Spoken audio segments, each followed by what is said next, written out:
everybody. Hello. How are you all? Welcome back to Bible Journaling with Leanne.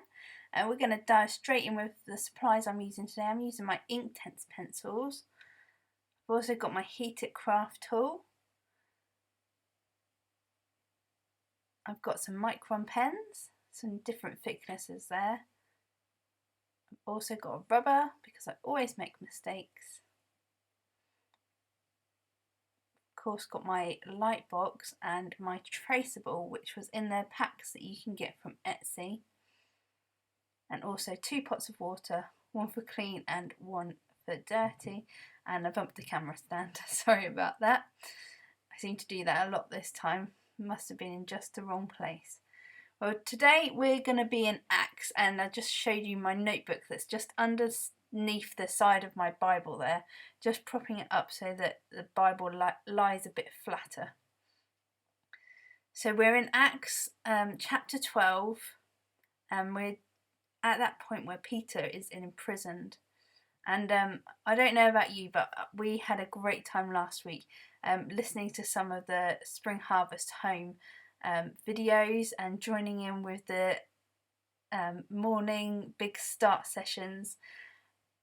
They were a great laugh. We had a great time together as a family, and I just found the teaching really inspiring and full of hope at this time. And so I wanted to carry on that atmosphere of hope even in dark times. And so I continued to look at the passages in Acts where we were studying last week at Spring Harvest Home, and wanted to just record this passage in John's Gospel. And the phrase that they used in the big start with the children was, when life gets tough, we glow in the dark. And that's just been echoing round my head really. When life gets tough, we glow in the dark. Holy Spirit comes to us more powerfully than ever. And so I wanted to create this string of lights in my Bible, that idea of something glowing.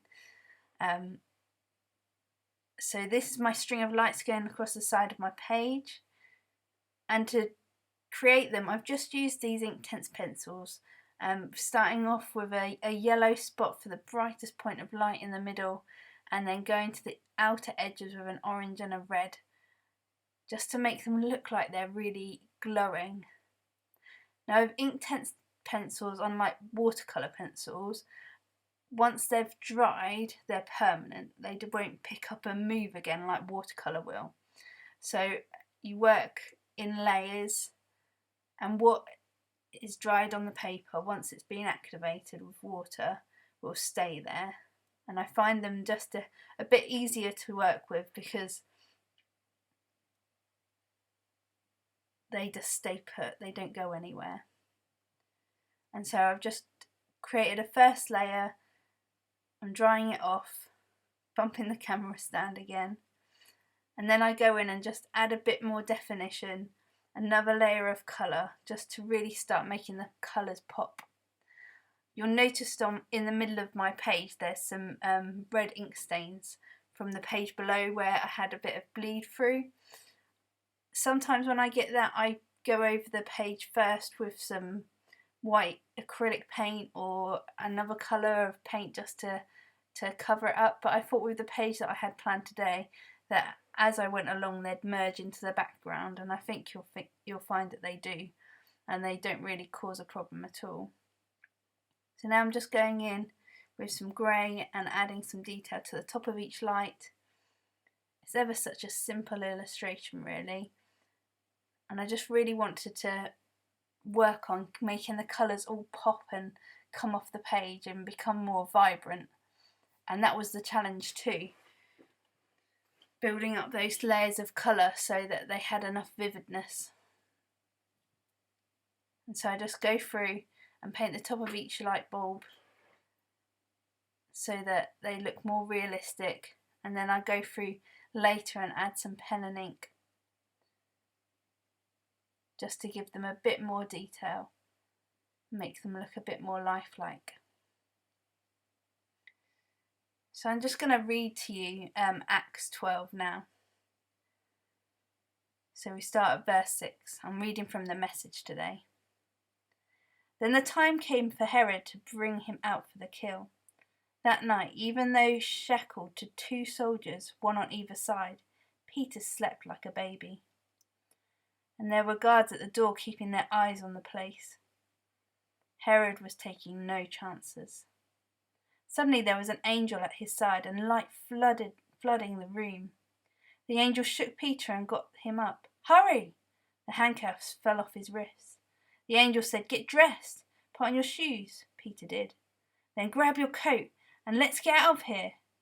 Peter followed him, but didn't believe it was really an angel. He thought that he was dreaming. Past the first guard, and then the second, they came to an iron gate that led into the city. It swung open before them on its own, and they were out, on the street, free as the breeze. At the first intersection, the angel left him, going his own way. Then Peter realized it was no dream. I can't believe it. This really happened. The Master sent his angels and rescued me from Herod's vicious little production and the spectacle the Jewish mob was looking forward to. Still shaking his head, amazed, he went to Mary's house, the Mary who was John Mark's mother. The house was packed with praying friends. When he knocked on the door to the courtyard, a young woman called Rhoda came out to see who it was. But when she recognised his voice, Peter's voice, she was so excited and eager to tell everyone Peter was there that she forgot to open the door and left him standing in the street. But they wouldn't believe her, dismissing her report. You're crazy, they said. She stuck by her story, insisting. They still wouldn't believe her and said it must be his angel. All this time poor Peter was standing out in the street knocking away. Finally they opened up and saw him and went wild. Peter put his hands up and calmed them down. He described how the Master had gotten him out of jail, then said, Tell James and his brothers what's happened. He left them and went off to another place. At daybreak the jail was in uproar. Where is Peter? What has happened to Peter? When Herod sent for him, they could neither produce him nor explain why not. He ordered their execution. Off with their heads! Fed up with Judah and Jews, he went for a vacation to Caesarea. So just going back to the video and what I'm doing now, I've slowed it down just so you could see exactly how I was going over each of the letters. Working with watercolour pencils or any pencils is always a fantastic way of practicing handwriting. You've got so much more control over a pencil than you do over a pen. And so if you want to start doing more cursive lettering and writing, I really recommend you starting off with pencils. Now to get this word to really glow, I wanted to use both the colours that I used in the lights. And I just took it really slowly. Sorry about my head poking in at the bottom of the screen.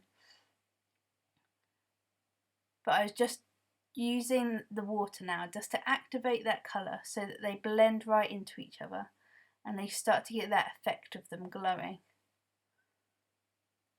And so I slowly and carefully built up the colour with the colouring pencils, and then now I'm going back over it with the water to wake up the paint in the pencils and bring it all to life. You don't need to keep adding lots of water to this kind of media, you can just use tiny bits. I only kind of go back to the water when I need to clean off my brush because the orange has got too much.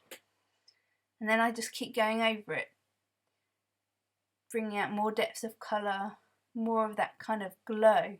I knew that I wanted these letters to end up quite thick and chunky, but the depth of the colour really to be in the centre, so that I could add a white kind of glowing line right through the middle. So I just start off, keep keeping it quite thin just to get that intensity of colour right in the middle, and then I go back over it just with water just to get the lines to start bleeding out a bit more, so it looks like it's starting to glow and come to life. Just filling in that little sign I've got on the side. I wanted it to kind of stand out when life gets tough. It's like a pause button. When life gets tough, stop, pause. What do? We glow in the dark. We trust God.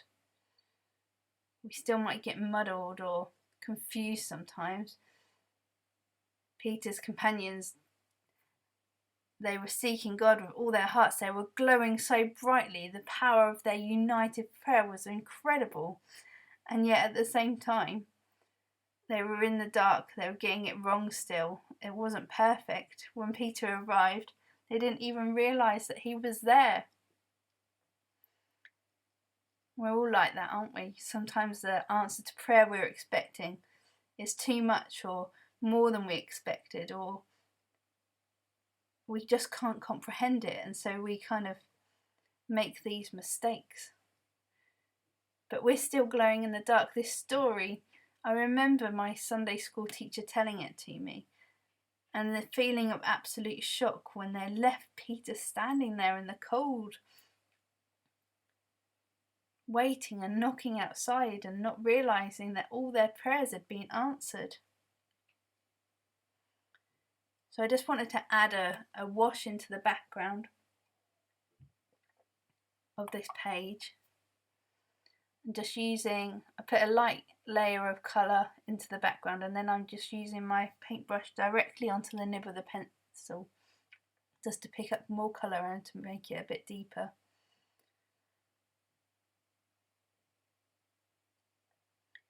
It took a few layers to really get the depth of colour that I was hoping for, and quite a bit of time.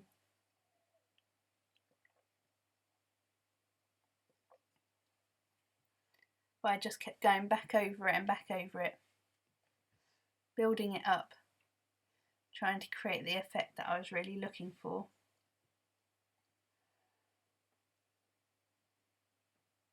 Had to be careful around the letters. You have to keep turning your hand or turning the page. So as I was thinking about Peter alone in his cell, and that sense of isolation he must have been experiencing, it mirrors, doesn't it, that sense of isolation that many of us are feeling too. We're separated from those that we love, those that we care about, those who we enjoy spending time with, who bring colour and light to our lives. Sometimes feeling trapped. And sometimes that means that our feelings and our emotions are all over the place, unpredictable. We get wound up more easily or sad and emotional. We can be unsure how we're going to feel or how we are going to react in situations where we're normally confident and know how we're going to behave.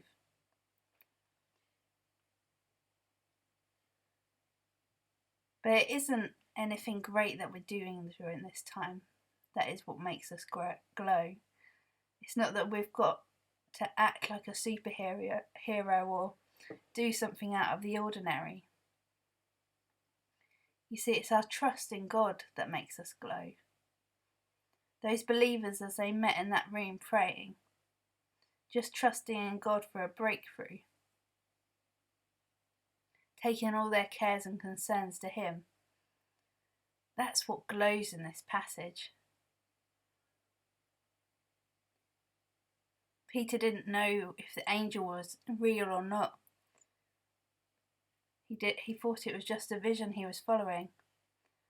And yet he just trusted God every step of the way. Trusted Him to bring out bring him to the point of safety, whatever that meant for his life. And that's what we need to do too. We need to trust God in this situation. Trust that he's going ahead of us, that he's holding us. And he's going to build up the layers of this story, just like I'm building up the layers of colour on this page. I later on go back into this page and just build it up even more with normal colouring pencils. And God's going to keep coming back to us. Each time that we reach out to him, he's going to draw us back, layer over layer, as our trust in him and our faith in him continues to grow. And so, Father God, I just pray during this time that you would teach us to glow as our faith in you grows, as we trust you each step along this path that we're walking. Would you glow through us, through the power of your Holy Spirit, revealing your light to more people that we encounter, revealing your light to those people who really need it, to the people who feel trapped and alone and scared, bereaved. Father God, we trust you. We trust you that you're with us in this. We trust you that you have got a plan for the future. And it is a good plan, a plan that we can trust you with. So come and light us up, Holy Spirit, in the way that only you can. In Jesus' name, amen.